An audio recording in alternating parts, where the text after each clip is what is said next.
everybody? What up, everybody? Let's talk about it. It's April Dawn. What up, everybody? It's April Dawn. What up, everybody? It's April Dawn. Let's talk about it. What up, everybody? It's April Dawn. Let's talk about it. This is the United States versus Billie Holiday. First things first, I want to tell you guys that my gender reveal video is up right now. So if you want to know the gender of my baby, go ahead and watch that video for me. If you want to donate to me or you want to donate to the baby, you know what I'm saying? I have links to that in the description box. Other ways you can donate to me is just by watching the video in its entirety with all the commercials. Or you can join us on the live chat. On Wednesday nights, we are chatting about Queen Sugar at 6:30 p.m. Central. You can always join there. And those are ways to support where you don't have to spend any money. But if you feel it in your heart, I normally don't put my Cash App and my information there, but my baby registry and the Cash App is in the description box in my gender reveal video. So I don't want to waste any time. Let's go ahead and get into it. This review will contain spoilers, just so you know. So if you haven't seen the movie, please go watch the movie and then come back to this review, okay? It will have spoilers throughout the whole video. I'm gonna give you 5 seconds. 5. All right. So overall, I thought the movie was really good. I thought that it was beautiful. It does have some pros and some cons for me. I'm not going to lie to y'all, okay? So I thought that some of the pros were the set, the design, the costumes, the hair, the beautiful people. I mean, Trevante Rose is just gorgeous, okay? Like, who is not looking at him? He is gorgeous. Audra Day did a fantastic job embodying Billie Holiday. The scenes, the big band scenes and all of those things were absolutely beautiful. I thought that it was great. I thought that it gave us a broad overview of her life, but it was very broad, okay? But a broad overview. At the point where strange fruit became a contention for her and the United States government and so forth and so on. But I did feel like the movie sacrificed some of the substance for some of the style. I thought that some of the lines came across kind of cheesy. I'm not gonna lie to you. When Trevante Rose's character Jimmy Fletcher was talking to the FBI after he left her hotel room, and they were pressuring him to still, get evidence on her on narcotics as she lay in the hospital dying, and he was like, "You're just upset because she's young, she's beautiful, and she's black." my eyes literally rolled to the back of my head. I was like, Lee Daniels, not now. Now Lee, come on.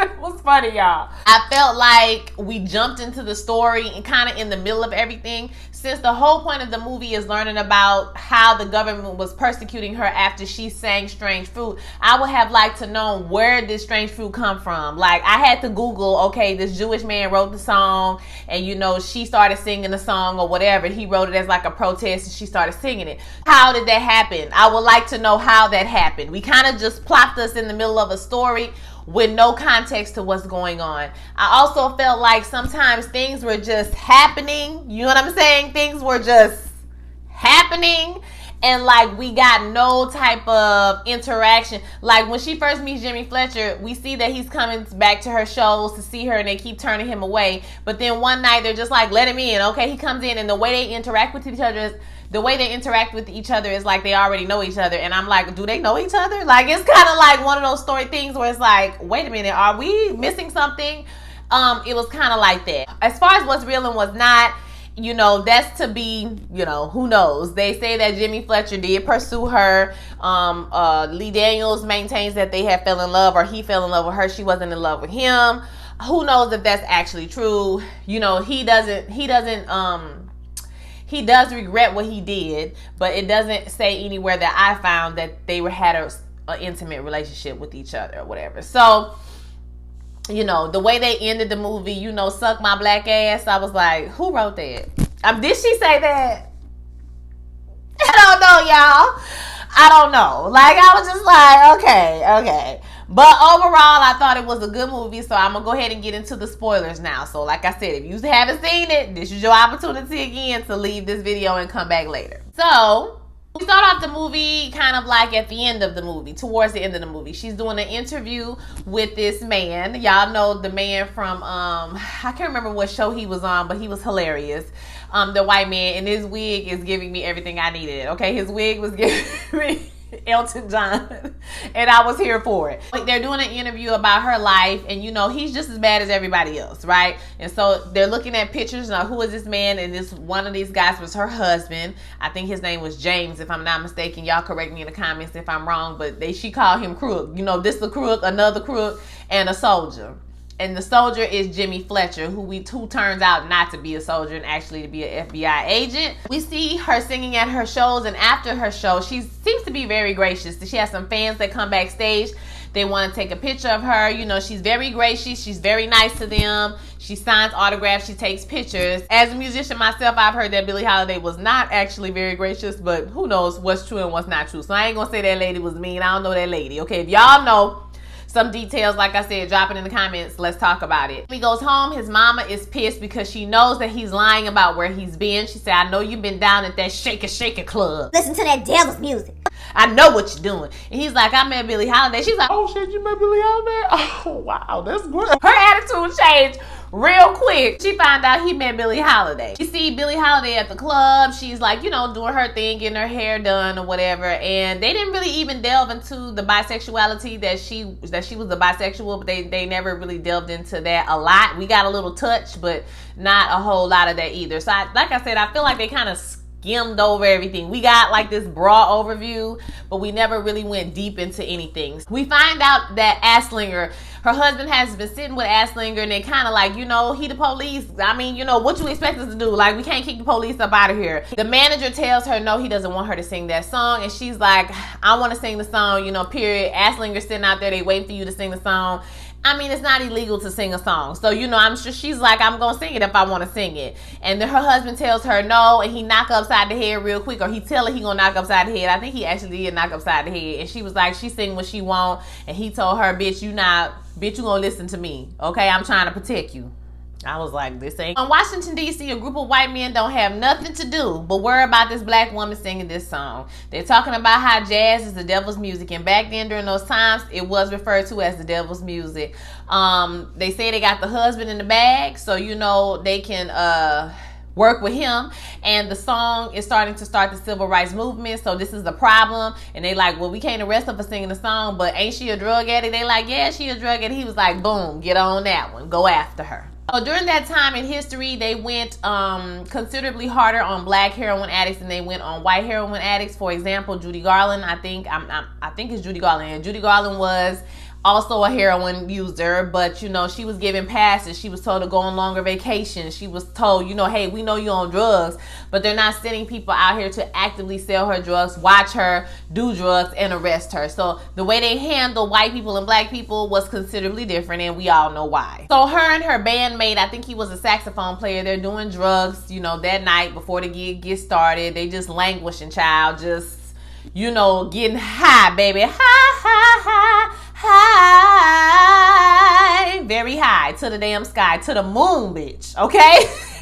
Slinger is there once again. Jimmy is there. He comes to the back. He comes there with flowers again, and they actually let him in this time. And so, you know, Miss Lawrence was in the movie. Miss Lawrence said, nigga, don't you be gossiping either, nigga. Don't be up here telling everybody business. People let you back up in here, okay? Stop playing. He sees the drugs as she covers them up really quick, you know, to try to hide them. So, you know, like I said, they start this conversation, and she's kind of dancing around the room. I felt like Audrey Day did the best with the lines that they gave her, but her lines were like, what you doing? Where you going? Oh, you like this? Oh, you like this? Oh, yeah, this is real nice. Like, it never was anything like deep in her dialogue. It was just one line after one line after one line. And tell me if y'all felt the same way. She's dancing around. He asked her if the boyfriend gave her drugs. Her husband, ain't her boyfriend's husband, I think. And she's like, I mean, don't worry about it. Basically, do you want some drugs? And he asked her, why don't you sing the song? And she says, does he want an autograph? And she goes to get the autograph. His favorite song is All of Me, and okay, well, that'll be our song. And she just danced around. Like I said, the scene kind of gave me no context. It's like they're talking to each other like they've known each other for years. Maybe he has come around for a really long time, but we never get that as far as viewers. We get him coming once or twice or whatever, and I guess we're supposed to assume that he comes all the time. She see him all the time, and now they're just in the room talking. But like I said, the conversation was kind of weird between them, the dialogue. Sees that somebody dies in her family. He goes to go see her, and we find out at the church, child, it's her damn dog. Her dog done died, and they having a funeral. And it was kind of funny. It was hilarious a little bit, you know, and Jimmy is there to see her. And I was like, damn, Jimmy is there like a stalker. Everybody there was too. Like, damn, nigga, what?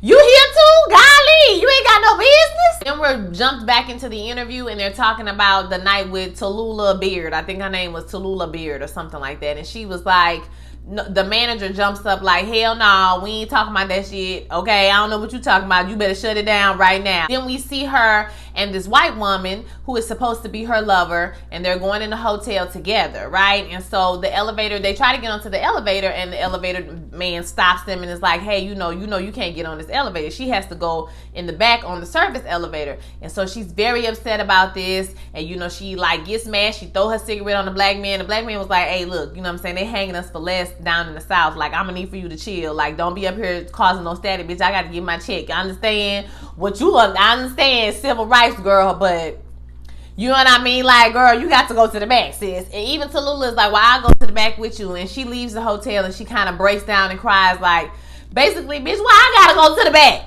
So she's pissed off that night and she gets up there and she does her set. And when she comes out to sing, she starts to sing Strange Fruit, and the police go to attack her. They're all this police up in there just ready for her to sing the song. I'm like, y'all ain't got nothing to do. Y'all ain't got no crime to solve. Y'all out here arresting people for singing the song. They start to sing. The band picks her up and drags her off to the back, which is a scene that I thought was kind of melodramatic and overdone.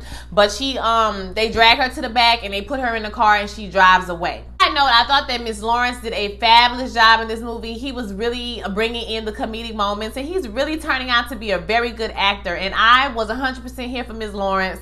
How did y'all feel about him? He was kind of like a bright spot in this movie for me. I really enjoyed his performance a lot. And then we see her back at her apartment. And once again, her bandmate is getting high. They living their best life, honey. And he asked her to go get some ice cream, and it looks like she's about to get up and go get some ice cream. And the police come in and they arrest her, honey. She find out that Jimmy is a Fed. Even the way they did that was kind of like, oh, you a Fed? Oh, you know what I'm saying? It was just like, okay. I mean, like I said, it was kind of like a long-ass music video, low-key. I know, like, in the beginning of music videos, when they be having in 1 and 2, 3 liners, like, it was kind of like that, the whole movie. She finds out that Jimmy is a Fed. They arrest her. And she takes off all her clothes and says, search her for drugs, search her right now. We see her whole naked body. Audrey Day says she lost 40 pounds for this movie. Audrey Day does not smoke, she does not drink, she does not curse, and she does not have sex. Okay, so she had to really get into this character to become Billie Holiday or whatever. So it's interesting. She said she started smoking, she started cussing, and she started drinking. And so, I mean, she didn't want to get out of it until they were finished with all the press and everything they had to do, you know, to go back and refilm some things or whatever. It's interesting to see how these people take on this method acting, and, you know, after they got to get counseling. Okay, I personally am not a method actor. I'm not going to, you know, get that deep into a character, because that kind of stuff can really like torture you. There's a lot of actors like Shia LaBeouf. Y'all, okay, have you heard about him lately? We see her going to trial. This is the first time, and you know, she's walking in there and they're telling her, you should be ashamed of yourself. You should be a credit to your race, like Ella Fitzgerald. And we all know that Ella Fitzgerald was a drug addict too. All these people was drug addicts, but I guess they wasn't getting busted and going to jail for it like she was. And for her singing that song, she became somewhat of a civil rights activist, right? She became the first civil rights activist before civil rights was a thing.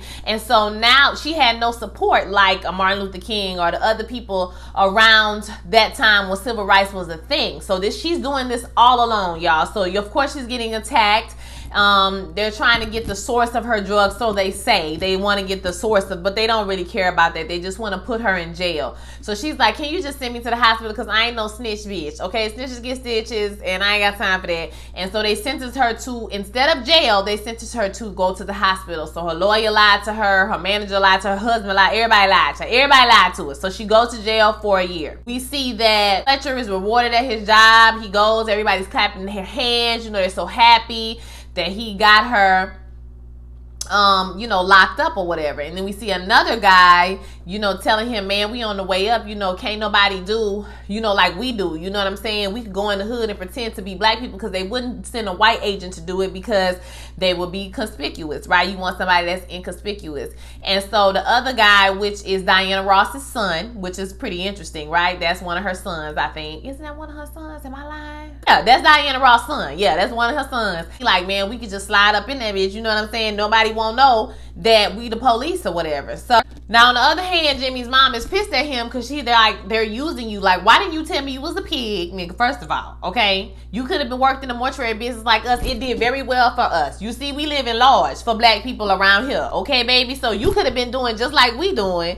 So I don't understand why you feel like you have to do this. They using you. This woman is a hero. This woman is singing this song for us, and you out here putting her in jail. And he feel like he had to do something, different from his father and do something to help the community because drugs is ravaging the communities.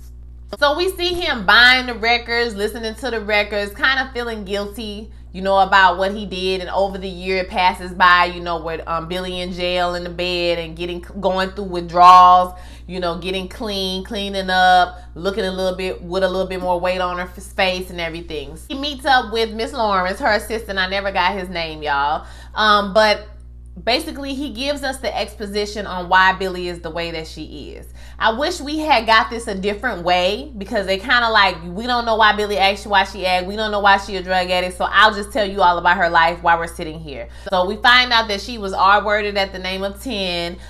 Men treat her bad, but this is the only kind of love that she knows, and she takes heroin to, fix the feeling that she feels inside. She's not hurting anybody. She's just hurting herself. When we see that Fletcher goes to see Aslinger and he's asking why the song is so important. And he says, well, it's un-American. It provokes people into doing things they shouldn't do. And so Jimmy is starting to catch on like, wait a minute, this is not really a war against drugs. This is a war against black people. You're going to go to jail. You're going to tell her that you're sorry because she's a sucker for a man, right? And we're going to make sure that she never gets her cabaret license back. But when he goes to see her in jail, he decides to tell her the truth. And he does not tell her, he decides to tell her the truth, and he tells her that it's a setup. Okay? And then she try to flirt with her, talking about you look good. She was like, bitch, don't tell me I look good. Ho, you ain't my type of guy, bitch. Get the fuck on. Okay? When she gets out of jail, she gets a new manager. Her dog meets her at the train station. She looking good, baby. And she gonna get a gig at Carnegie Hall. Now, she can't sing in the cabarets no more. Like I said, she doesn't have a license. And after that, she sang at theaters and venues like that, concert halls and theaters for the rest of her life. She never sang in the cabarets again. She's kind of nervous about it. She thinks it's not going to sell good at first. But then she decides to go ahead and do it after the man tells her that they're selling good. She says she's beat the habit, and Jimmy is still around, lurking all over the place. A couple of months later, she's working on some music. She's looking really fit and healthy, talking to the piano player. She even goes to pray, which is beautiful, before her show. We see the show has a packed house, and she kills it. She goes out and she does a great job. Even Aslinger's wife was there, and she was happy, and he was mad as fuck, okay? But she was happy as hell. She goes to the back, and she's talking about getting her car back, and the manager's like, I'm going to work on it, I'm going to do what I can do. She gets in an argument with her manager, and he says, you're high. And this is the first time I realized, when she was walking down the stairs getting ready to go on the show, she got high before she went out there, and she was like, yes, I'm high. I was nervous. This is the only way I can give a great show. And I was just like, damn, bitch, that narcotic be getting you. That's why, have y'all seen that man on the Breakfast Club talking about how he used drugs, and read that article in the New York Times about how to use drugs safely? I was like, now I'm not going to totally discredit the man because some of the stuff he said did make a little bit of sense. But you can't expect people who abuse drugs to be completely rational. People don't have money to fly to clinics to use the best drugs possible and, use them in the proper way. Are you kidding me? Some people use drugs to escape their problems, and people, who use sometimes abuse. The vast majority of people abuse, and that's, why they end up in the situations they in. So, And heroin is a serious drug, y'all. Just like methamphetamines, that stuff is highly addictive. It's highly addictive. So you get off of it, you get on it. Hell, cigarettes is highly addictive. Okay, so you get off, you get on, you get off, you get on. It's an never-ending cycle, and Billy was on this cycle throughout her whole entire life. Times where she beat the habit. There were times where, she didn't beat the habit. She went back. She kept going back for different reasons. A lot of had to do with her childhood and her upbringing. Starts singing at this new cabaret, and the cabaret owner tells her that, for her not to worry about getting arrested because he's going to pay off all the right people. And, basically, you could give me some cat You know what I'm saying? You can pay me off with some cootie cat too. And she was like, you know, I decide when we had that type of relationship, let me go out here and make you some money. And so, but she does end up screwing the dude. She ends up singing at the club all the time. The FBI is still watching her. Jimmy is still watching her. They don't have anything on her, okay, at all. They're trying to get stuff on her, but they don't have nothing on her. So she goes to Italy. She goes overseas, and she meets this boxer. And her husband is still stealing her money. He's still, you know, taking from her, or their boyfriend and girlfriend or whatever. And she comes back. She's calling Joe to try to get some more smack, you know. But Joe is the saxophone player. But at this point, he has kicked the habit. And he's like, you know, we have kicked the habit. You know what I'm saying? We doing good. Like, we can stay off of it or whatever. Like, I'm not going to get it for you. She's like, I need some now. You know what I'm saying? Like, I need to get it now. And so we see her walking the streets. And then we see her, like, in tatters. You know, like, walking the streets. Like, basically, she was walking the streets doing drugs. Maybe she ended up at a drug house. You know, she was just walking around looking crazy, and we see her ending up at her friend's doorstep. And when she makes it back to the club to do the gig, her husband, boyfriend Levi, he beat the piss out of her, okay, for basically stealing his money, which is her money, but stealing money to go do drugs. So he beat oh Lord, y'all, he beat her so bad, I said, oh my God, bitch, I would have tried to kill that nigga. You know what I mean? What? He beat her like she stole something, okay? Like, literally, like she stole something. I said, oh my goodness. It kind of looks like she goes through a cycle of abuse with this man at the club. They have to bandage her so she can perform. Jimmy comes to see her sing, but she's consistently starting to look considerably different because the heroin abuse is really taking a toll on her body. And not to mention heroin, they don't really touch on the fact that she definitely was an alcoholic as well. She drank like a fish.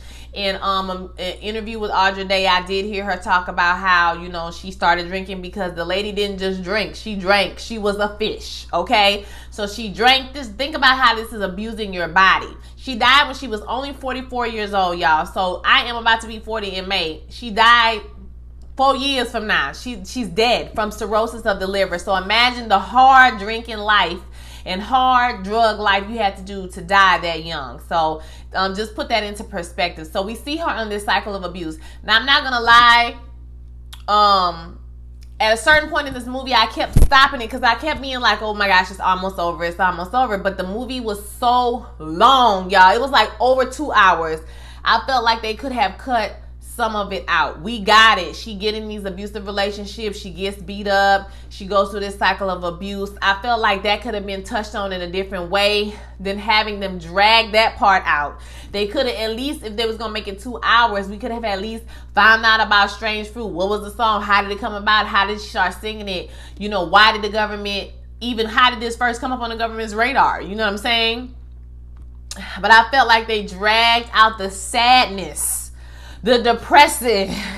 Like, we didn't get a lot of moments of joy from her life. I know she had to experience some type of joy in her life, but we didn't see any of that, okay?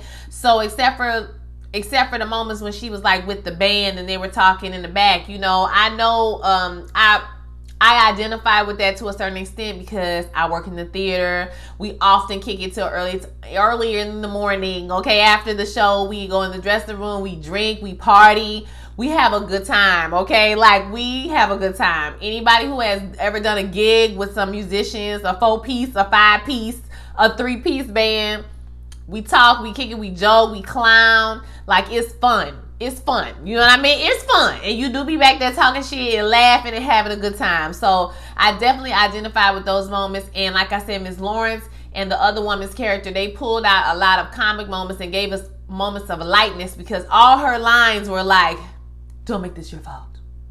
You know, da-da-da. It was like these semi-deep one-liners. So I was just like, okay. They don't have anything on her. She goes overseas with her husband. Oh no, she goes out to Hollywood with Levi. And so she was in one movie, y'all. And in that one movie, she got cut out of that movie a lot. It's just more to show us that this relationship is toxic between the two of them. She hasn't been on drugs for a couple of months, she says. And he's like, well, do you ever think about marriage? And she was like, well, you know, ain't you already married? And he was like, you know, I'm going to get a divorce. You know what I'm saying? I get a divorce. And he bought her a gift. And so he goes to like hug her, and he puts the drugs in her pocket. He's setting her up, and the police is coming into the door right at the same time, like, you dirty bitch. They arrest her again. Another trial happens, but this time Jimmy gets on the stand and he kind of tells the truth that he didn't see her doing drugs. You know, the paraphernalia was in the wastebasket. Like, you know, it could be possibly the FBI planted drugs on her, okay? And so she gets let off. The FBI is very upset with Jimmy. Obviously, they tell him that he fucking up. He need to get his shit together, you know what I'm saying? So now he finna go on tour. So he has to follow them around on tour. My thing is, at this point, FBI, why would anybody think that, you know, he wasn't with the FBI? She already know he worked with the FBI. So it's like, why would you think that? But she did continue to do drugs in front of him. So I can't even say that. But I was like, y'all can't be inconspicuous. At this point, you would send in somebody else, right? But child, I guess they thought all niggas just look alike and we got short memory spans or something. I don't know. So he's following them on tour, literally following them in his car while they're on the tour bus together. They all know he following them, and she looked like she don't even care, baby. So she's like, she's having a good time. She's enjoying herself. I don't think she's doing drugs at this point, but I could be wrong. So after the show one night, Jimmy comes backstage and she tells him to go ahead and let him come on backstage. And as she's doing that, her people are complaining about getting paid. Now, she's not paying the people, right? She counting up a whole bunch of coins. Okay, but she not paying her band like the way they need to be paid. And this was something I also wanted to know, because they make us believe that she has such a good relationship with this band, but then she does some things to make you be like, well, did she really have a good relationship with them? Was she shortchanging them? There are artists who will shortchange the band and take all the damn money and pay you $100 and they make it $700, okay? You know, I felt like that type of thing was going on, but once again, they just kind of skimmed over those issues. They didn't really get deep into the issues, right? So Jimmy comes back there. She thanks Jimmy for what he did in the courtroom.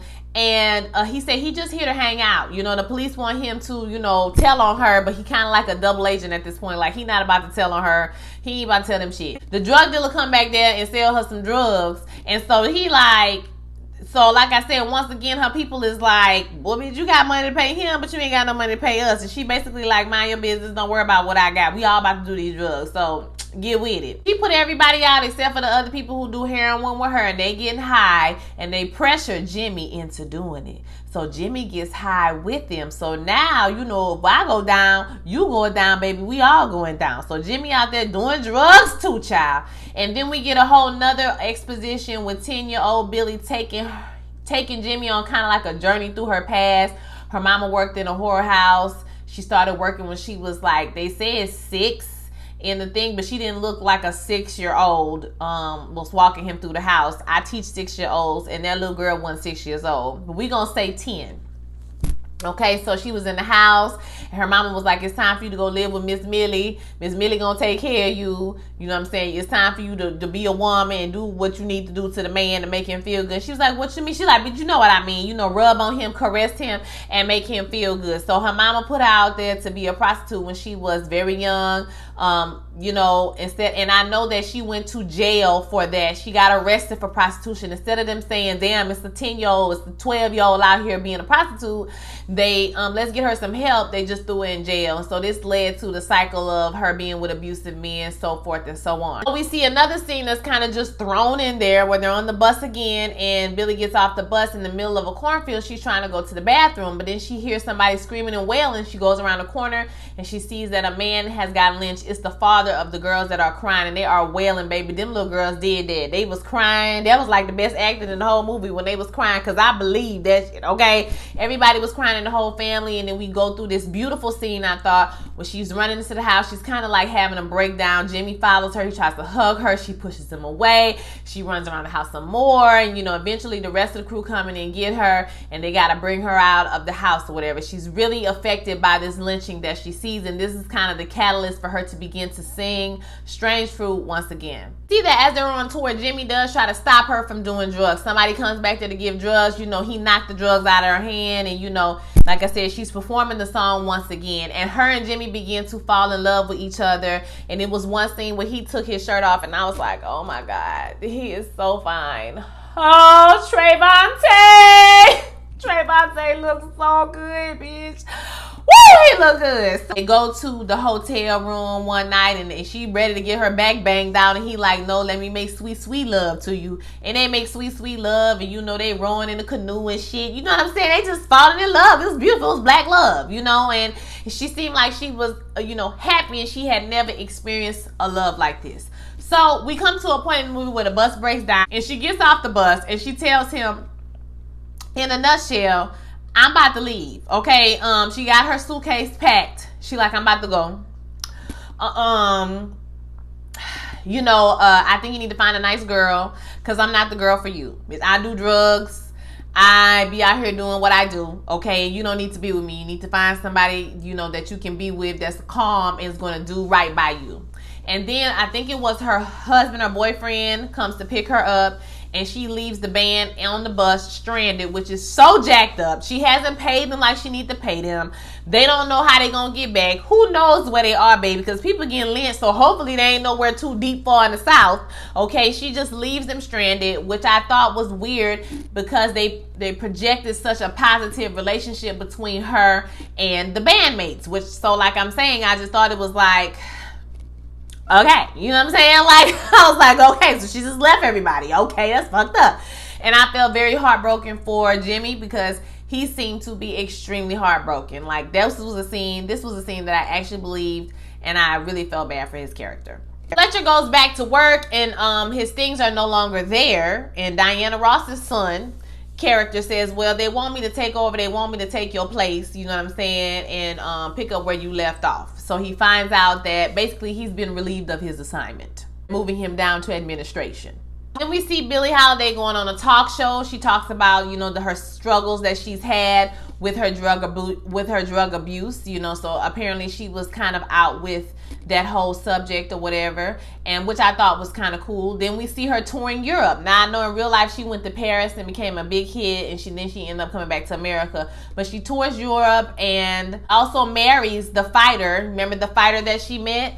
She kept running into him and everything, and so one part when she ran into him, they was both with white women. He was like, let's ditch these snow bunnies and do some black shit. I was like, I lived, okay? That was hilarious to me. But they end up getting married, and once again, he is very abusive. Okay, he is a very abusive relationship. Her and her husband abuse drugs, and they come in and arrest her and her husband in Europe, I want to say. And her husband talks to the FBI.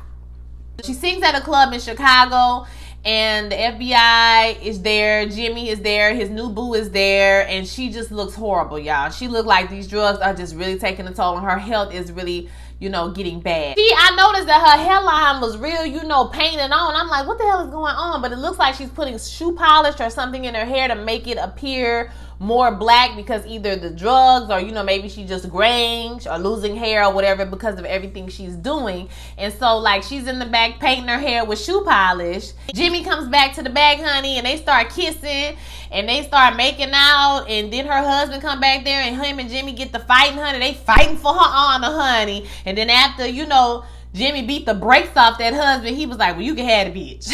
I said, what the hell? I mean, Billie Holiday just allowed herself to be too disrespected for me, baby. Back to the interview, and the interview is basically like, why do you keep singing this damn song, girl? Like, why? Why don't you stop singing the song? And she was like, I'm not going to stop singing it because y'all don't want me to stop singing. Y'all want me to stop singing it because it reminds you of the fact that you're killing us. You're killing black people, okay? And the man says, wouldn't your life be easy if you just behaved? And the way he said behaved, I was like, behaved? Is that what we're doing now? We're behaving? I was 100% with Billie at that point. Like, bitch, what? We see the years of her doing drugs. Drugs are taking over. Her health is waning, okay?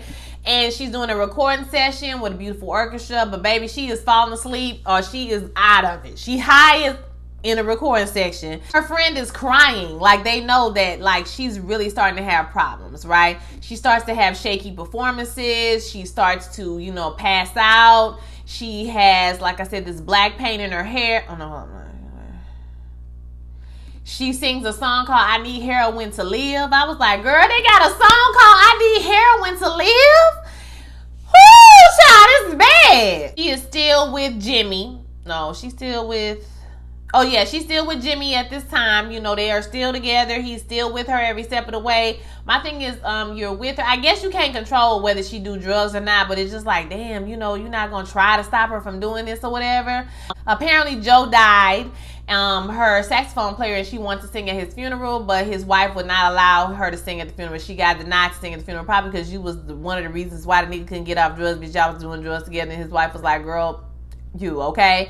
So she seems to be really distraught about that, and she still feels guilty about leaving the band stranded that day. Apparently after that day, you know, they probably didn't work together anymore. She tells Jimmy one day in the bed that she has cirrhosis in her liver. It stopped working. And she starts to sing a little bit, you know, and she starts coughing. She coughs up blood. Now things are getting really bad.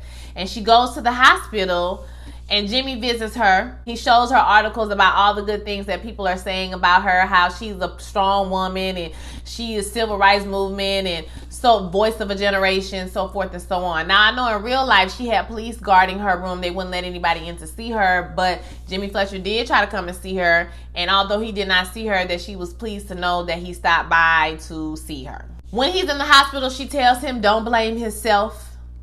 She's still smoking cigarettes, bitch, in the hospital bed. I said, child, I guess you on the way out. You might as well go ahead and blow one for it take you out the game, okay? Like I said, Jimmy leaves the hospital room, and the police are still coming at him like, you need to get something on her. You need to find something. You know, if you don't find something on her, we're going to put something on you. And he says, you're just mad. You're just upset because she's successful. She's doing something for her community. And you're mad because she's young, she's beautiful, and she's black.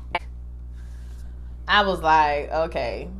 I mean, it's true, but I was just like, okay. It was so over dramatic, theatrical, Tyler Perry-ish. I was just like, all right, okay. That wig was a no-go. He continues to stay with her at the hospital until the husband comes into the room, and of course they get into another little scuffle. You know, they have to break them up, you know, and the husband stays with her, and she asks him about the room, and did he like the album that she was on, and, you know, kind of make a little small, just go ahead and get up out of here so I get this nigga up out of here. You know what I'm saying? You can come back later. Just get the nigga up out of here, okay?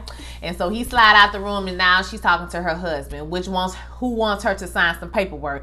Probably something swindling her out of all her earnings. I heard that in the latter part of her life. She died with like 70 cents in her bank account. She had $1,000 estate. Like, they took all her money at the end of her life. Other agent tells Jimmy, the light-skinned agent, Diana Ross' son, he like, listen, I can't go on with this. I got to tell you the truth. Okay, they're going to plant some heroin in her room. So I need for you to let her know that they're trying to set this up. FBI comes into the room, and the husband is there, and they telling the FBI, yes, she's ready to talk. They're recording her like she's going to give up the names of her sources where she gets her drugs and whatnot, right? And so she tells them that their grandkids will be singing Strange Fruit, period. We are still singing it to this day. And she says they don't have shit on her, period. Y'all ain't got nothing on me. You up in here trying to get me to talk because you ain't got nothing on me. And she told them to suck, and I quote, her black ass. And I was like, well, all right, okay? I said, okay. What it tastes like. And then she laughs at all of them. They're very pissed. You know, they're really upset. And she leaves out. They leave out of the room, and she cries to herself like as they leave. And she died a little bit after that, a few hours after that, and we see that Jimmy, it says in the credits that Jimmy Fletcher regretted his actions. In 1978, Strange Fruit was inducted into the Grammy Hall of Fame, and Time Magazine called it the Song of the Century. So that was how the story ended.